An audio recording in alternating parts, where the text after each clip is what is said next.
अगर आप एक पेंशनर है तो आपके लिए एक बहुत बड़ी अपडेट आज के इस वीडियो के अंदर हम लेकर आए हैं। 1 अप्रैल 2026 से सरकार द्वारा नया इनकम टैक्स एक्ट 2025 लाया गया है और इसी के साथ नए इनकम टैक्स रूल 2026 के तहत अब सिर्फ एक सिंपल सा फॉर्म आपको जमा करना है, जिसके तहत अब आपको आईटीआर फाइल करने की कोई मैंडेटरी रिक्वायरमेंट नहीं होगी। ध्यान रखिएगा, पेंशनर्स के लिए ये जो है वो बेनिफिट दिया गया है, जहां पर पेंशनर सिर्फ एक सिंपल सा फॉर्म जिसमें आपका नाम, पता, पैन कार्ड, कुछ डिटेल आपसे मांगी जाएगी, वो आपको बैंक में जाकर जमा करना है। अगर ये फॉर्म आप जमा कर देते हैं तो इस केस में आपको आईटीआर फाइल करने की जरूरत नहीं है, ना ही किसी कंसल्टेंट को पैसा देने की आपको जरूरत होगी। लेकिन किन लोगों के लिए ये फॉर्म दिया गया है ये जानना आपके लिए जरूरी है। कैसे ये फॉर्म आपको भरना होगा, क्या क्या डिटेल इसमें आपको देनी पड़ सकती है, और यहां पर बैंक जो है वो कैसे आपका टैक्स पूरा कैलकुलेट करेगा, सरकार को कैसे जमा किया जाएगा, सारी जानकारी आज के इस एक वीडियो में आपको मिल जाएगी। डिटेल के साथ आज का ये वीडियो होने वाला है।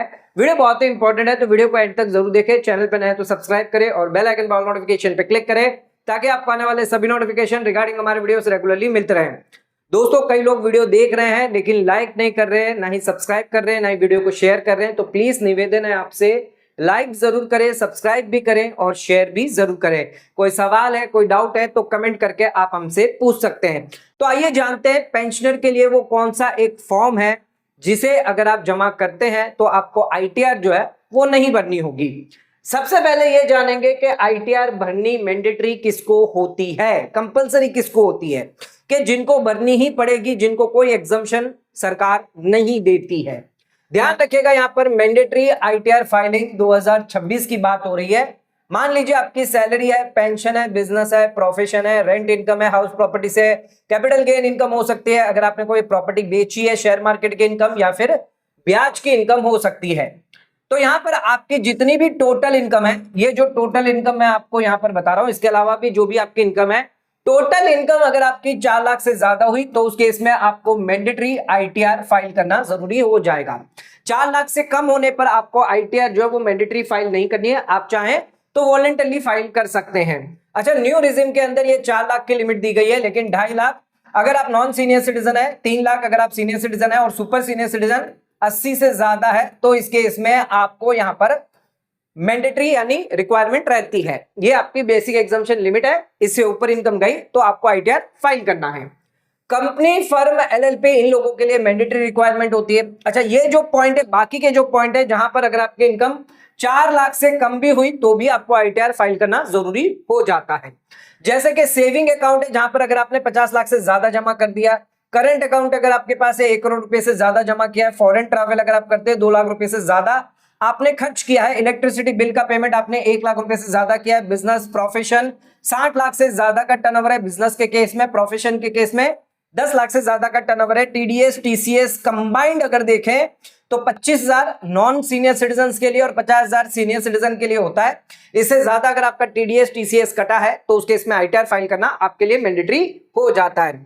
फॉरेन इनकम हो गई, फॉरेन असेट्स अगर आपके पास है, कैरी फॉरवर्ड लॉस का फायदा लेना चाहते हैं, कैपिटल लॉस हो गया, बिजनेस लॉस हो गया, तो इस केस में भी आपको आईटीआर फाइल करना मैंडेटरी होता है और वो भी बिफोर ड्यू डेट के पहले पहले। हाई वैल्यू ट्रांजैक्शन की बात करें, कैश डिपॉजिट है, एफडी है, प्रॉपर्टी, ये वाले ट्रांजैक्शन अगर आप कर रहे हैं, लिमिट से ज्यादा करते हैं तो वहां पर आपको आईटीआर फाइल करना मैंडेटरी होता है। अच्छा, winning of lottery, online game, betting, gambling, race horse, इसके लिए भी आपको आईटीआर मैंडेटरी है। क्रिप्टो के ट्रांजैक्शन के, शेयर मार्केट के ट्रांजैक्शन है, म्यूचुअल फंड है या फिर एफ&ओ के ट्रांजैक्शन है, लोन, वीजा, पासपोर्ट लेना चाहते हैं, ध्यान रखिएगा यहां पर आपको आईटीआर फाइल करना मैंडेटरी हो जाता है। तो ये सारे मैंडेटरी कंडीशन है जहां पर आपको आईटीआर जो है वो कंपलसरी फाइल करनी पड़ती है। केस मैंने बता दिया, 4 लाख से ऊपर हुआ तो मैंडेटरी फाइल करनी है, 4 लाख से कम है तो इन ट्रांजैक्शन अगर करते हैं तो आपको आईटीआर फाइल करना जरूरी हो जाता है। अच्छा, ड्यू डेट क्या है आईटीआर फाइल करने के लिए? फाइनेंशियल ईयर 25-26, असेसमेंट ईयर 26-27 की अगर बात करें तो ध्यान रखिएगा आईटीआर 1, आईटीआर 2 के लिए 31 जुलाई है, आईटीआर 3, आईटीआर 4 के लिए 31 अगस्त है। बिलेटेड आईटीआर की बात करें तो 31 दिसंबर, रिवाइज आईटीआर की बात करें विदाउट लेट फीस 31 दिसंबर है और लेट फीस आपको 1,000-5,000 की लगेगी जो आपको बिलेटेड में लगती है। तो 1 जनवरी 2026 से लेकर 31 मार्च 2026 तक अगर आप लेट फीस देते हैं तो आप रिवाइज आईटीआर फाइल कर सकते हैं। ध्यान रखिएगा फाइनेंशियल ईयर 25-26 जा चुका है ऑलरेडी। अब यहां पर आपको मैंडेटरी इसकी आईटीआर फाइल करनी पड़ेगी यहां पर, क्योंकि अगर आपने फॉर्म जमा नहीं किया है पिछले साल तो अब आपको यहां पर जो है वो बेनिफिट नहीं मिलेगा। फाइनेंशियल ईयर 25-26 की आईटीआर तो आपको फाइल करनी पड़ेगी जो भी ड्यू डेट यहां पर दी गई है। लेकिन बात करें फाइनेंशियल ईयर 26-27 की, इसके लिए अगर आप अभी भी फॉर्म ये जमा कर सकते हैं पूरे साल में, अगर मान लीजिए अप्रैल मई में नॉर्मली जमा कर देना चाहिए आपको, तो उस केस में आपको एग्जम्पशन मिल जाएगा। नॉर्मली अप्रैल महीने में ये सबमिट आपको फॉर्म करना है। ध्यान रखिएगा जो हमारा नया फॉर्म यहां पर जारी किया गया है 1 अप्रैल 2026 से, इस फॉर्म का नंबर है 125, पुराना हुआ करता था 12BBA। अच्छा, ये फॉर्म क्या है, क्या इसमें डिटेल डालनी है, सारी जानकारी आपको देंगे। बस ये एक फॉर्म आपको बैंक में जाकर जमा करना है। अगर ये फॉर्म आप जमा कर देते हैं तो उस केस में आईटीआर आपको फाइल नहीं करना है, लेकिन इस फॉर्म को जमा करने के लिए कई सारी कंडीशन जो है वो यहां पर दी गई है। सबसे पहला यहां पर बात करते हैं कौन सा है ये फॉर्म और कैसे आपको एग्जम्पशन मिलेगा। तो हमने बता दिया ऑलरेडी आपको फॉर्म 12BBA 125, जहां पर स्पेसिफाइड पेंशनर, ध्यान रखिएगा स्पेसिफाइड पेंशनर, वो बैंक जो है, जो स्पेसिफाइड बैंक में ये फॉर्म आप जमा करेंगे वो आपका टीडीएस जो है वो डिडक्ट करेगी। सेक्शन 194P यानी हमारा अब नया सेक्शन है 393 सबसेक्शन 1 टेबल सीरियल नंबर 83 के अंदर, बहुत लंबा है लेकिन आपको ये याद रखना होगा। अच्छा, यहां पर जो स्पेसिफाइड बैंक है वो शेड्यूल बैंक हो सकती है, जैसे एसबीआई बैंक है, पंजाब नेशनल बैंक है। अच्छा, क्या क्या डिटेल इस फॉर्म के अंदर आपको देनी होगी 125 में, जैसे कि आपका नाम, address, date of birth, PAN card, tax year, email ID, contact number, specified bank का नाम, अगर कोई एम्प्लॉयर है तो उस जिससे पेंशन आपको मिल रही है उसका नाम हो गया, पेंशन पेमेंट ऑर्डर नंबर हो गया, इसके साथ अकाउंट की डिटेल, आपका सेविंग अकाउंट है, एफडी अकाउंट है उस बैंक के अंदर, उसकी सारी डिटेल आपको देनी है, अकाउंट नंबर हो गया, इंडिविजुअल अकाउंट है या ज्वाइंट अकाउंट है ये आपको मेंशन करना होगा। अच्छा, साथ में आपको ये भी बताना है कि आप न्यू रिजिम में जाना चाहते हैं या ओल्ड रिजिम में जाना चाहते हैं, डिडक्शन का क्लेम करना चाहते हैं, रिबेट आपको दोनों रिजिम में मिल जाएगा। इसी के साथ आपको pension income, saving interest income, FD का इंटरेस्ट इनकम, अच्छा ये तीनों चीजें तो बैंक के पास ऑलरेडी होगी। जैसे ही आप बैंक को अकाउंट नंबर देंगे या फिर कस्टमर आईडी अगर बताते हैं तो बैंक जो है वो आपके सारे खाते जो है वो बैंक में जितने भी खाते हैं बैंक को मालूम पड़ जाएंगे।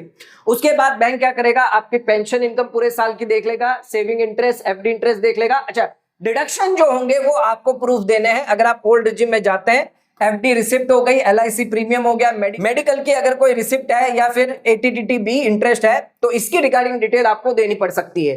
अच्छा, 87 है जो 156 है, 12 लाख तक का फायदा आपको न्यू रिजिम में दिया जाएगा। तो बाकी का सारा कैलकुलेशन तो बैंक कर लेगी, लेकिन डिडक्शन रिलेटेड डिटेल जो है वो आपको देने पड़ सकते हैं। आइए अब समझते हैं स्पेसिफाइड पेंशनर कौन है, किनको ये फायदा दिया जा रहा है। तो स्पेसिफाइड पेंशनर का डेफिनेशन दिया गया है सेक्शन 40239 के अंदर। नए इनकम टैक्स के हिसाब से ये सभी कंडीशन आपको कंप्लाई करनी पड़ेगी। रेसिडेंट होना चाहिए, ध्यान रखिएगा अगर कोई एनआरआई पेंशनर है तो उस केस में उन्हें ये बेनिफिट नहीं मिलेगा, उन्हें कंपलसरी आईटीआर फाइल करनी पड़ सकती है। तो ध्यान रखिएगा रेसिडेंट होना चाहिए। एज ध्यान रखिएगा 75 साल या उससे ज्यादा होनी चाहिए, यानी अगर आपकी एज 60 से लेकर 74 के बीच में है तो आपको ये फायदा नहीं मिलेगा। आपको सिर्फ एज जो है 75 साल या उससे ज्यादा होनी चाहिए। आपकी सिर्फ पेंशन इनकम और ब्याज की इनकम होनी चाहिए जो एक बैंक से आनी चाहिए। मान लीजिए अगर आपके एसबीआई बैंक के अंदर पेंशन इनकम आ रही है तो वहीं पर आपकी सेविंग की इनकम आनी चाहिए और उसी के साथ वहीं पर आपने एफडी अकाउंट खुलवाना है, वहीं पर आपको ब्याज की इनकम आ रही है। अगर एक ही बैंक के अंदर आपको इनकम सब आ रही है तो ही ये एग्जम्पशन आपको मिलेगा। लेकिन अगर आप कर रहे हैं भाई पेंशन तो आप एसबीआई में मंगवा रहे हैं लेकिन एफडी का जो ब्याज है वो आपकी दूसरी बैंक से आ रहा है, पीएनबी बैंक से आ रहा है, तो इस केस में आपको एग्जम्पशन डिनाई कर दिया जाएगा। एक छोटी सी मिस्टेक आपका पूरा एग्जम्पशन जो है वो खारिज कर दिया जाएगा। ध्यान रखिएगा इसके अलावा कोई अदर इनकम नहीं होनी चाहिए, जैसे रेंट हो गया, कैपिटल गेन हो गया, बिजनेस इनकम हो गया, ये सब नहीं होना चाहिए। आपको डिक्लेरेशन जो है वो बैंक में जाकर जमा करना है फिजिकल फॉर्म के साथ साथ। इसी के साथ ध्यान रखिएगा अगर आपने कोई भी कंडीशन कंप्लाई नहीं करी 194P की, यानी जो हमारा नया सेक्शन है, तो उसके इसमें ये सेक्शन आपके लिए इनएप्लीकेबल हो जाएगा। आपको यहां पर आईटीआर फाइल करना मैंडेटरी हो जाएगा। नेक्स्ट आ जाते हैं, क्या रोल और रिस्पॉन्सिबिलिटी यहाँ पर स्पेसिफाइड बैंक की होगी जैसे ही आप ये फॉर्म जमा करते हैं।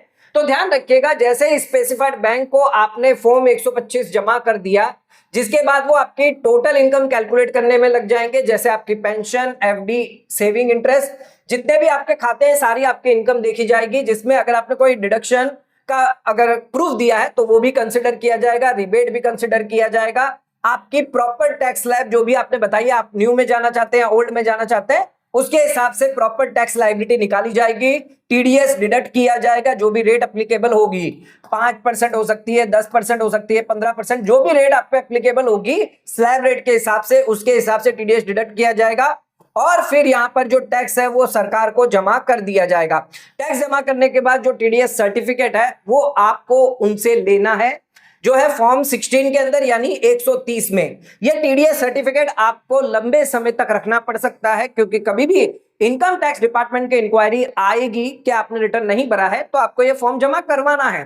साथ में जो डिक्लेरेशन आपने बैंक को जमा किया उसकी भी एक कॉपी आपको पास होनी चाहिए। ये दोनों डिटेल आपके पास होनी चाहिए और जो भी डिडक्शन आपने लिए हैं इसके प्रूफ आपके पास होने चाहिए। हालांकि बैंक अपने पास जरूर रखेगी, बैंक से इनकम टैक्स डिपार्टमेंट मांग सकता है कभी भी, लेकिन एक एडिशनल प्रूफ अपने पास जरूर रखें। हो सकता है कई बार बैंक जो है वो डॉक्यूमेंट मिसप्लेस कर दे, जिसकी वजह से कहीं आपका डिडक्शन यहां पर डिनाइड ना कर दिया जाए, इस वजह से हमेशा डुप्लीकेट कॉपी अपने पास जरूर रखें। अगर ये सारा प्रोसीजर होता है तो उस केस में यहां पर आपको आईटीआर फाइल करने की कोई भी रिक्वायरमेंट नहीं होती है। नेक्स्ट, क्या टैक्स रेट यहां पर टीडीएस रेट जो है वो डिसाइड करी जाएगी। तो न्यू रिजिम की बात करते हैं, क्योंकि ओल्ड रिजिम में आपको सिर्फ 5 लाख का फायदा मिलता है, तो ओल्ड रिजिम में जाने से कोई मतलब नहीं है, आपको न्यू रिजिम ही जाना चाहिए। तो यहां पर 4 लाख तक तो आपको कोई टैक्स नहीं लगेगा, रिबेट भी यहां पर आपका जीरो हो जाता है। 4 लाख से 8 लाख की बात करें तो 5% का टैक्स, 20,000 का जो टैक्स आता है उसका पूरा रिबेट आपको मिल जाता है। अच्छा, 8 लाख से 12 लाख की इनकम अगर आपकी है, 10% का टैक्स, 40,000 का टैक्स होता है, 40,000 का रिबेट आपको पूरा मिलता है, यानी 12 लाख तक की इनकम पर आपको 60,000 रुपए का टैक्स रिबेट मिल जाता है। 12 लाख से 16 लाख की बात करें तो 15% टैक्स रेट यानी 60,000 का टैक्स बनेगा। 16 लाख से 20 लाख की बात करें तो 20% यानी 80,000 का टैक्स। 20 लाख से 24 लाख की अगर इनकम है तो 25% यानी 1 लाख का टैक्स, और 24 लाख से ज्यादा हुआ तो 30% टैक्स रेट लगेगा। 12 लाख से क्रॉस होने पर आपको ये बेसिक स्लैब सारी लग जाएगी। 12 लाख तक आपको कोई भी टैक्स यहाँ पर नहीं देना है। इसके बाद आपको सेस वेस जो है 4% वो भी लगेगा। अच्छा, यहाँ पर एक इंपॉर्टेंट चीज है, कोई एडवांस टैक्स देने की जरूरत नहीं है। जो भी स्पेसिफाइड पेंशनर है, ना ही कोई एडवांस टैक्स देना है, इनकम टैक्स रिटर्न फाइल करना नहीं है, तो ना ही कोई आपको सेल्फ असेसमेंट टैक्स भरने की जरूरत होगी। ध्यान रखिएगा, अगर आप पेंशनर है, नॉर्मली 60 साल से ज्यादा है, तो उस केस पे सीनियर सिटीजन जो है उन्हें एडवांस टैक्स की लायबिलिटी नहीं आती है। सिर्फ बिजनेस और प्रोफेशन अगर 10,000 से ज्यादा की टैक्स लायबिलिटी हुई तभी आपको एडवांस टैक्स देना है। अगर आपकी रेंट इनकम है, कैपिटल गेन है, सैलरी है, पेंशन है, इंटरेस्ट है, तो कोई भी एडवांस टैक्स की लायबिलिटी नहीं आएगी, भले ही कितना भी टैक्स क्यों ना हो। ना ही कोई आपको क्वार्टरली यहाँ पर कोई पेमेंट करना है एडवांस टैक्स का, ना ही कोई इंटरेस्ट आपको देना पड़ सकता है 234B 234C का, अगर आप एडवांस टैक्स नहीं भरते, क्योंकि आप पर एप्लीकेबल ही नहीं है। यहां पर सारी चीजें जो है वो बैंक हैंडल करेगा। बैंक आपका जो है वो टीडीएस डिडक्ट करेगा 194P के तहत, यानी 393(1) के तहत। ध्यान रखिएगा, बैंक अगर इस सेक्शन के अंदर डिडक्ट करता है तो उस केस में बैंक फिर 194A जो आपका 393 है उसमें डिडक्ट नहीं करेगा, यानी आपकी एफडी पर इंटरेस्ट पे टीडीएस डिडक्ट नहीं किया जाएगा। आपको ना ही कोई 15G 15H यानी कि 121 फॉर्म नंबर जमा नहीं करना है, आपको सिर्फ एक ही फॉर्म जमा करना है, वो है फॉर्म नंबर 125। यही फॉर्म जाकर आपको बैंक में जमा करना होगा। आइए एग्जांपल समझते हैं। शर्मा जी रेसिडेंट है और एज है 77 ईयर्स की। शर्मा जी को पेंशन मिलती है 82,000 per month UP state government से और उनके एसबीआई अकाउंट में क्रेडिट होती है। टोटल हो गई आपकी 9,84,000। अच्छा, फिक्स डिपॉजिट 40 लाख की करिए, 8% का ब्याज मिल रहा है 3,20,000 रुपए, और सेविंग इंटरेस्ट मिल रहा है 9,500। तो पेंशन इनकम आपकी आ गई 9,84,000, जिसमें स्टैंडर्ड डिडक्शन मिल जाता है 75,000। 9,09,000 आपकी नेट पेंशन इनकम हो गई। एफडी का ब्याज और साथ में सेविंग का ब्याज यहां पर कैलकुलेट करें, 12,38,500 आपकी इनकम हो जाती है। अच्छा, 12 लाख से क्रॉस हो चुकी है ये ग्रॉस टोटल इनकम, ध्यान रखिएगा। अच्छा, एटीसी और एटीटीटी का फायदा यहां पर मिलता है, लेकिन ओल्ड रिजिम में आपको मिलता है ये 2 लाख का फायदा। हम यहां पर न्यू रिजिम ले रहे हैं तो इसका फायदा नहीं लेंगे। नेट टोटल इनकम आपकी सेम रहेगी 12,38,500। इस पर टैक्स कैलकुलेट करते हैं तो उस केस में ध्यान रखिएगा 12 लाख पर 60,000 आएगा और 38,500 पे आपको यहां पर 15% लगेगा जो भी आपका आएगा, क्योंकि 38,000 जो है वो आपकी इनकम बढ़ी है लेकिन आपका जो टैक्स है वो 60,000 से ज्यादा है। तो यहां पर आपको मार्जिनल रिलीफ कितने की मिल जाएगी? 27,275 की। बाकी आपका फाइनल टैक्स बनेगा 38,500 प्लस 4% सेस, यानी 40,000 का टैक्स यहां पर आपको देना होगा।